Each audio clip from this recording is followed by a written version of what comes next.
I'm joined here by Corey of FaZe Clan, also now sponsored by Batman, I think. Judging by the jerseys, they actually look kind of sick. DC collab, yeah. I like it. Now, one of the reasons that I'm excited to watch you play at LAN is because it's a LAN. And I know you from the Overwatch days, and you would absolutely dominate. And also thinking about like Andre at LAN as well. You have a decent amount of LAN experience, which is very different from the CS player LAN experience if we're talking about like 100 Thieves or something. But it's still, every game there was on LAN, and you seem to thrive in that environment. Is that something that the whole team and yourself are looking forward to as well? Everyone's definitely looking forward to playing on LAN. I think we are a LAN team at the end of the day. I think we strive with the crowd, though. Right. There is no crowd right now because of COVID. But I would say, obviously for us, we want to play on LAN. We want to play on stage. We want to put the pressure on the other team. And people are more excited to play. I think that's the big kicker for us. The fact that you're going to be... Do you feel like the team's going to get up there and be like more motivated? Yeah? 100%. 100%. I want to go back, rewind the clock a little bit, though, because every time I think about FaZe, I think about the incredible highs of Stage 1, and then the fact that it's just been a rocky path kind of before and after that. My question here is going to be a difficult one, I'm sure. That is, what was that magic, and why has it not been able to be bottled for those future tournaments again? Is there something that needs to happen for that to be able to come back? Well, I think you might see it during this LCQ match, but obviously we've gone through a lot of things. I think when we had that good run versus Sentinels, right? I think it was JVL, and we got second place. That was when we had our true colors. We were playing really well. We were like really coordinated in what we wanted to do. We had a lot of good individual variants as well. But I would say the big thing was we didn't get first. We wanted to get first. So we had a lot of philosophy ideas, different changes in what we thought was right. We tried implementing a lot of different things. Obviously, it didn't quite work out for us at the time, but I think we're coming to the point right now. We have JDM now. Mm-hmm. So he's kind of enabling the old style that we had in that JVL, kind of. Not as aggressive because people have gotten better. There's more characters, more utility. There's Astra, there's Sky. Like there's things that just stop you from doing that. But we have a kind of structure right now of individual talent, but that is also put together to be more consistent is probably the right word. JDM is making sure that we're playing together, playing more kind of just like the highest percentage chance, you know?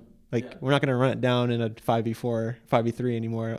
I hope not. Like, but if we do, hopefully we hit our shots. So it's like, you know. Yeah, definitely. The way that you're making it sound as well is that this was a thing that's been working out for a while with JDM. The news came out pretty recently, and he has been missing off the face of the earth when it comes to, like, you know, you're scrolling through his Wikipedia or whatever he's been doing in terms of esports. He really hasn't been around for the last 2 years. So how did that happen? Why JDM? And what has he been doing with the team in terms of that specific fundamental stuff? So it's actually kind of funny you bring that up, because when we were doing our schmeeging stage where we just schmeeged everywhere, we actually had JDM trial for us during that time. Yeah, so he was actually helping us do micro plays, and we had like there's some plays that we haven't even been able to like use yet because they're so what's the right word? It only happens once in a while, like pretty rare. Yeah, pretty niche. Yeah, niche is the right word. But like now that we have him back, we started noticing, because we ended up having Trippy as our head coach, because he kept us in line, he kept us thinking about the game, kept trying to improve and move forward. But at the time, we were like, he was trying to get us to play slow and like play a little bit slower, default, figure out all this stuff. And we're just like, Russian works, bro. Like we didn't think about it at all.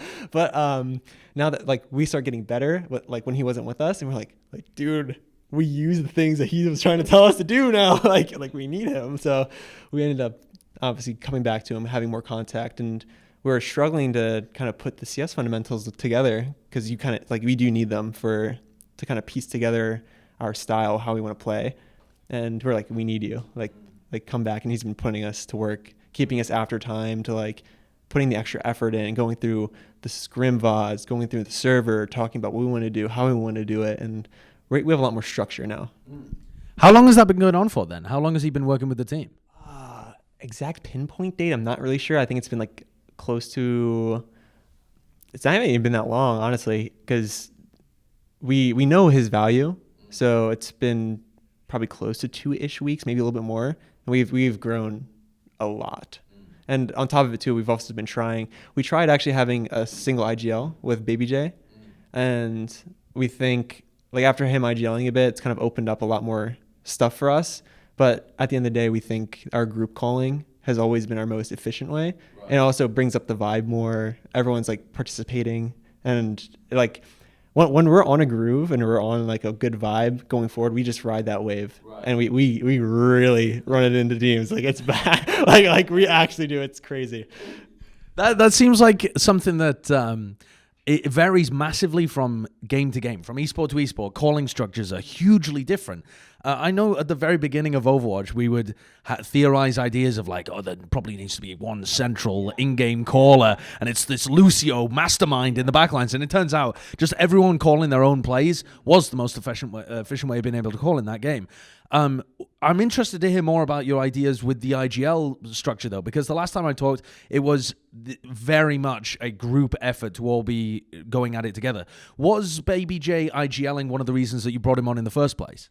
I think we had a little bit of the idea to structure him into an IGL, but honestly, he's a really strong shooter, like actually. So if you put him in a situation where he doesn't really have to IGL and like think about the map too much, he'll hit his shots. Like he'll multi-frag, he'll get good clutches, like he'll clutch out rounds. But I think we tested it. Like even Andre was trying to IGL at some point with the Jet to kind of like dictate his spots that he wanted to go. Yeah. But I mean, it's like really awkward to kind of have a duelist IGL because you kind of take away that prowess that they have and that instinctual ideas because they have to worry about the other people on the map. But right now we have set structures where people can just like turn off the brain, be in their spot, and be like, listen, like I know what I can and can't do, and if someone tries to go into my zone, like I'm gonna fuck them up, like, and that's kind of like what we're doing right now. So to kind of point on the Lucio IGL thing, like when we played in World Cup for Overwatch, that's kind of how it was. It was everyone just had an idea of their plan. If you had an ultimate, you better make a play around it, and that kind of like snowballed and like kind of went back and forth. I mean, high key in this game, you can't really snowball ults really. It's kind of hard because some ults aren't as strong as others. So like you can't just, oh, I'm an Astro Roll and just run it in. It's like, dude, well then they just suck you and stun you and then you get shock darted and you're like, oh, like lit, you know? But yeah, I think personally, because I had an interview outside earlier and they were asking me about the call structure and like what our team kind of brings. And I said, our team is just a strong unit. So, and I say that as like, it's a double-edged sword with our calling. So sometimes like everything is sunshine and rainbows, and sometimes it's like, dude, what the fuck is going on? Like, but like, that's just kind of how it is. That's how you learn, that's how you get better. And personally, I think it has more highs than an individual, but it has more lows too. Because if that one individual is like, okay, well, like I got to figure this out, but you have to do it as a group. So obviously there's going to be some conflict and ideas and different changes, or maybe someone has a play and someone else has a play. Like there's a lot of things that can butt heads and you got to figure that out. It definitely seems like the consistency is going to be the key with that. And also one of the big downsides of having a calling structure sometimes is that if you're having a bad game, then some people can clam up. That can also happen with an IGL as well. If you have a single player that ends up getting a bit silent. But it feels like at LAN that shouldn't really be an issue. Even if you're kind of getting smoked in one map, I feel like there's enough experience on the team there to be able to bounce back from that. So the beauty behind kind of like what you're saying is if someone does have a bad game, like for example, it's kind of funny that you bring this up because we were talking about like what are the conditions to do something, or what are the conditions to win the game, or like how should you think about the game? And it's funny because I brought this up. I was like, sometimes your win condition is just a player. Sometimes your win condition is literally just a player who's feeling it, and you just let them go buck wild. If he's peeking everybody and he kills them immediately, why not just let him do whatever he wants? Like, go up mid, bro. Like, have some fun. Like you could just kill everybody. You can do it. Like, we've had a style around that for the longest time.